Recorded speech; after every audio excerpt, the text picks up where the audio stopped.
समय की बात है, भगवान शिव काशी में बैठ करके तपस्या कर रहे थे। प्रलय का काल आ गया, सारी धरती जल में डूबने लगी। पार्वती जी ने कंधा पकड़ के हिलाया, महाराज ध्यान तोड़िए, प्रलय काल आ गया, अपने को यहां से हट जाना चाहिए। भगवान शिव ने आंखें नहीं खोली। पार्वती जी ने दोबारा कहा, तिबारा कहा।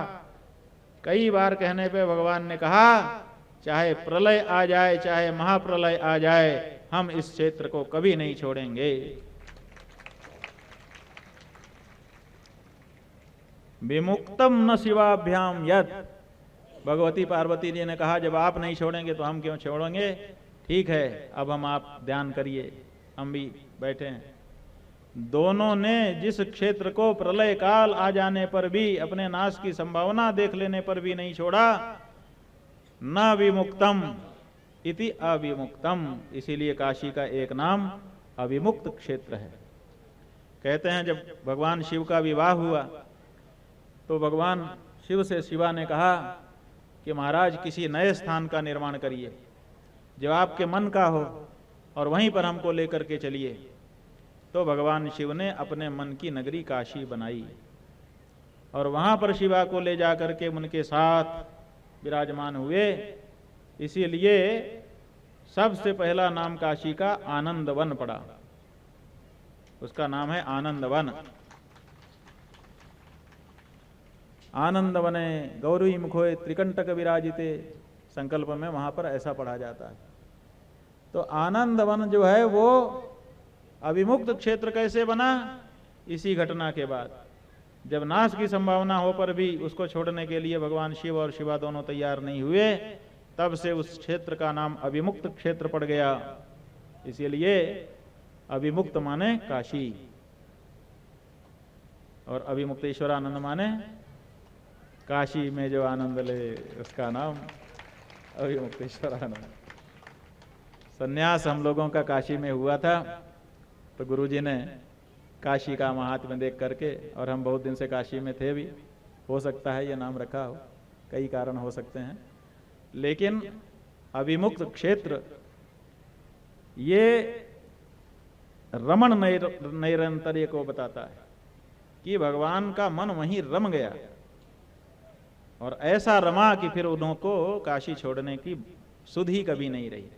और जब कभी काशी किसी कारण से, काशी खंड में कथाएं आती हैं कि कभी कभी थोड़े समय के लिए छोड़ना पड़ा, तो भगवान शिव, काशी खंड में लिखा है कि जब जाने लगे तो पहला शिवलिंग वहां स्थापित कर गए, उसका नाम ही था अविमुक्त।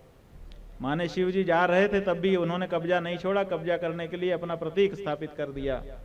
उसी शिवलिंग का नाम अविमुक्त शिवलिंग है। वो मंदिर काशी विश्वनाथ मंदिर के पास ही था, अब तो काशी विश्वनाथ कॉरिडोर बनाने के लिए तोड़ के समाप्त कर दिया गया, लेकिन पुराणों में उसका वर्णन है।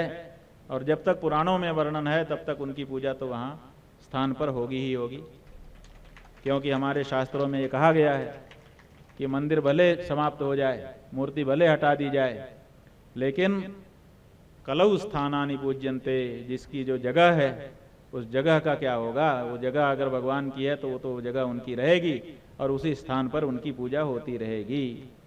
किसी समय फिर से अवसर आ जाएगा जब किसी के मन में भावना आएगी कि नहीं, जिसका जहाँ स्थान है उसको दे देना चाहिए, तो फिर से वहाँ उन्हीं देवता का मंदिर फिर से वो निर्मित कर देगा। अस्तु। कहते हैं कि जब काशी क्षेत्र बन के तैयार हो गया, शिव शिवा वहाँ पर रमण करने लगे, आनंद में अभिभूत हो गए, तो उनको काशी में आनंद आने लगा। और फिर उन्होंने सोचा कि ये जो दायित्व है हमारे सामने, ये संसार बना दिया, इस संसार का सर्जन करना है, इसका पालन करना है, इसका संहार करना है, फिर से बनाना है, फिर से मिटाना है, बहुत बड़ा दायित्व का कार्य है। अब ये दायित्व किसी को दे देना चाहिए ताकि हम लोग निश्चिंत होकर के काशी का आनंद ले सकें। ऐसा सोच करके अपने सत्व गुण से उन्होंने एक पुरुष को उत्पन्न किया।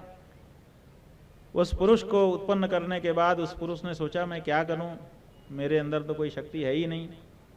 तो 12,000 वर्षों तक तपस्या की वो जो सत्वगुण से उत्पन्न पुरुष था उसी का नाम है विष्णु। व्यापक होने के नाते उसका नाम विष्णु पड़ा। 12,000 वर्षों तक तपस्या की, लेकिन असफल रहे। असफल रहने के कारण भटकने लगे। तब फिर से आकाशवाणी हुई कि और तप करो। तपस्या कभी व्यर्थ नहीं जाती, इसलिए तपस्वी को निराश नहीं होना चाहिए। अगर तपस्या से हमको सफलता नहीं मिल रही है, इसका मतलब है कि अभी मेरी तपस्या में कुछ कमी रह गई है।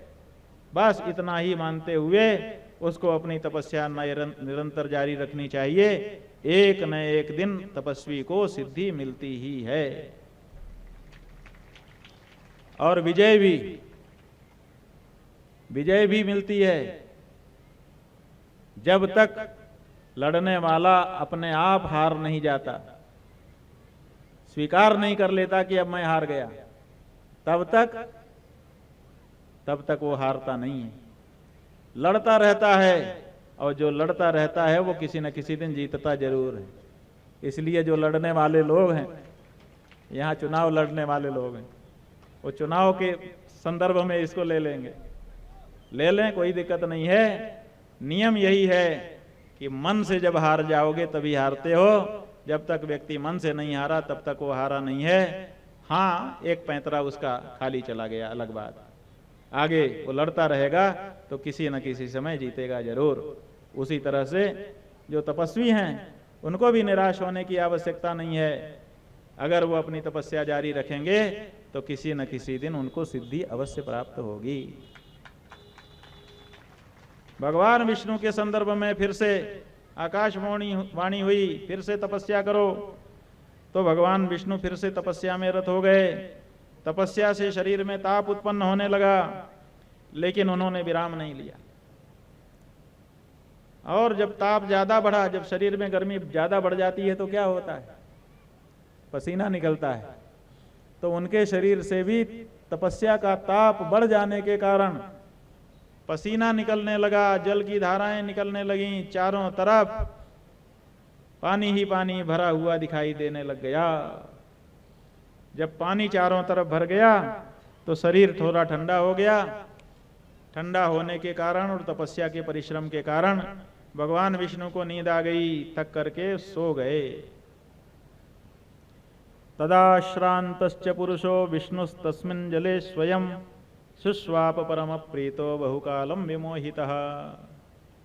भगवान उसी पानी में थके हुए थे, इसीलिए नींद के कारण सो गए। और ऐसी गहरी नींद लगी, जगाने वाला कोई था नहीं, तो लंबे समय तक सोते रह गए। इसीलिए बहुत समय तक पानी में सोए रहने के कारण पानी का एक नाम नार है। और नार में शयन, तो नार का नार और शयन का शाह हटा के यन, दोनों को मिला दिया तो बन गया नारायण। तो नार में माने पानी में बहुत लंबे समय तक सोए रहने के कारण उनका एक नाम नारायण पड़ गया। वो जो भगवान नारायण हैं वो सोए थे, ये तो प्रतीक ही है। असल में क्या हो रहा था? असल में सृष्टि की भूमिका बन रही थी। जब हम सोते हैं तो क्या होता है? तो हमारी थकावट दूर हो जाती है, हमने जो भोजन किया है वो पच जाता है और शरीर के सारे ऊतक स्वस्थ हो जाते हैं। नया काम करने के लिए हम तैयार हो जाते हैं। तो नई सृष्टि बनाने के लिए नींद जरूरी है। जब नींद से जगेंगे तो ताजगी रहेगी और फिर नया नया निर्माण हम करेंगे। तो भगवान जब सोए हुए थे, जैसे आप सोए रहते हैं तो आपका शरीर नहीं सोता है, बल्कि अब आप जब जागे रहते हैं तब आपका शरीर सोया रहता है। यह वैज्ञानिक तथ्य है। वैज्ञानिक बताते हैं कि जिस समय आप जागे रहते हैं तो आपके कुछ ऊतक कार्य करते हैं, ज्यादा तक ऊतक सोए रहते हैं। और जब आप सो जाते हैं तब वो सब के सब जाग जाते हैं और काम पे लग जाते हैं। जैसे रायपुर की सड़क पे रात को सफाई वाले काम करने लग जाते हैं, सवेरा होते ही जाके सो जाते हैं, वही हालत है। तो रात को आपके शरीर के जाने कितने अंग बड़ी तेजी से काम करते हैं, अगर उसको गिनाने लगें तो बहुत देर लगेगी। बहुत सारा काम होता है रात को सोए समय में। सारा जो रिपेयरिंग का काम है, जो कुछ दिन में समाप्त हुआ है, बिगड़ा है, वो सब रात को रिपेयर हो जाता है, फिर से सन्नद्ध हो जाता है। तो ये जो काम होता है वो सोए में जैसे होता है, ऐसे ही भगवान विष्णु जब उस जल में सोए हुए थे, उसी समय क्या हो रहा था, प्रकृति अपना कार्य कर रही थी, पुरुष सोया हुआ था। अभी बताया कि उस पुरुष की एक प्रकृति है, उसी को माया, उसी को जगदम्बा, उसी को जाने कौन कौन नाम से कहते हैं, वो उनसे अलग नहीं होकर के भी अलग है। तो वो अपना काम करती रहती है, और उसने क्या काम किया, 24 तत्वों का निर्माण कर दिया। जब भगवान सोए हुए थे उसी समय 24 तत्व उत्पन्न हो गए। कौन कौन से? एक तो प्रकृति स्वयं उत्पन्न हो गई। प्रकृति ने महत्तत्व को, माने बुद्धि को उत्पन्न कर दिया। महत्तत्व से 3 गुण उत्पन्न हो गए, सत्व, रज और तम, और तीनों गुणों से अहंकार उत्पन्न हो गया। इस तरह से ये हो गए 4, प्रकृति, महत्तत्व, तीनों गुण और अहंकार, ये 4 उत्पन्न हो गए। अब ये जो अहंकार उत्पन्न हुआ, इसी से 5 तन्मात्राएं, शब्द, स्पर्श, रूप, रस, गंध, ये कितने हो गए? कुल 9। इसी से 5 महाभूत, पृथ्वी, जल, तेज, वायु, आकाश, कितने हो गए? 14। इसी से 5 ज्ञानेंद्रियां, वाक, पाणिपाद, श्रोत्र, त्वक, चक्षु, और इसी से 5 कर्मेंद्रियां, हाथ, 2 हाथ, 2 पैर और 1 जननेंद्रिय। इस तरह से 5 कर्मेंद्रियां, तो कुल मिलाकर के हो गए 14, 5, 19, 19, 5, 24। ये 24 तत्व उत्पन्न हो गए, सृष्टि की भूमिका बन गई। उसके बाद नाभि से कमल निकला, उसी कमल पर ब्रह्मा जी विद्यमान दिखाई दिए। तब ब्रह्मा जी सृष्टि करते हैं। आजकल जो कोई भी आए, हमने ये बना दिया, हमने ये बना दिया, हमने ये बना दिया, कोई सीमेंट का बना के लाता है, कोई मिट्टी का बना के लाता है, कोई किसी तांबे का, पीतल का।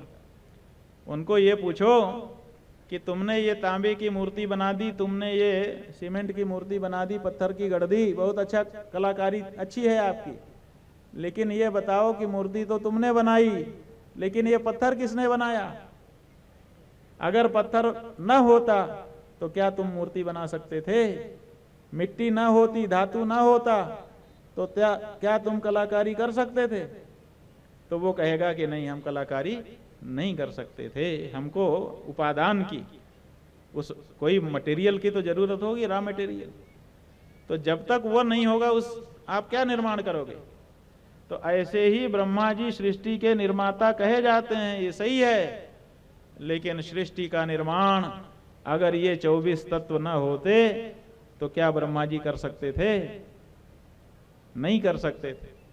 इसीलिए सृष्टि के निर्माण की जो भूमिका है वो परम पुरुष के द्वारा निर्मित हुई, भगवान विष्णु के द्वारा निर्मित हुई। और भगवान विष्णु ने ये 24 तत्व बना दिए, विष्णु ने नहीं बनाए, ये उनकी प्रकृति ने बना दिए। पुरुष जो है और प्रकृति दोनों अभिन्न हैं। पुरुष में क्या विशेषता है? पुरुष में विशेषता है कि वो चेतन है, चैतन्य है, और प्रकृति में वो जड़ है। और ये जो संसार है ये जड़ चेतन का सम्मिश्रण है। इसमें कुछ जड़ है, कुछ चेतन है। जैसे हमने कल बताया था कि आपके 2 तरह के शरीर हैं, एक स्थूल और एक सूक्ष्म। जो स्थूल शरीर है वो जड़ है, और जो स्थूल शरीर, सूक्ष्म शरीर है वो चेतन है। आप देखिए कि जब चेतन शरीर निकल जाता है तो स्थूल शरीर आपके सामने पड़ा रह जाता है कि नहीं? फिर वो कहाँ हिलता डुलता है, फिर वह कहाँ बात करता है, वो कहाँ कुछ करता है। तो ऐसी स्थिति में जड़ और चेतन को मिलाकर के ये सारा संसार बना हुआ है। जड़ चेतन ही ग्रंथि पड़ी गई, जत पिछता मृषा छूटत कठिनाई। ये जड़ चेतन की ग्रंथि है, इसी को चिज्जड़ ग्रंथि कहा जाता है। ये ऐसी मिल गई है कि पता ही नहीं चलता कि क्या जड़ है और क्या चेतन है।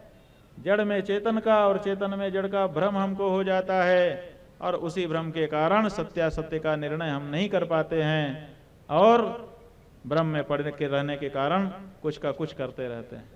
जो भ्रम वाला आदमी है वो क्या करेगा? उत्तर दिशा इधर है, भ्रम हो गया कि ये है, उधर ही चला जाएगा। भ्रम तो कुछ भी कहीं भी ले जा सकता है।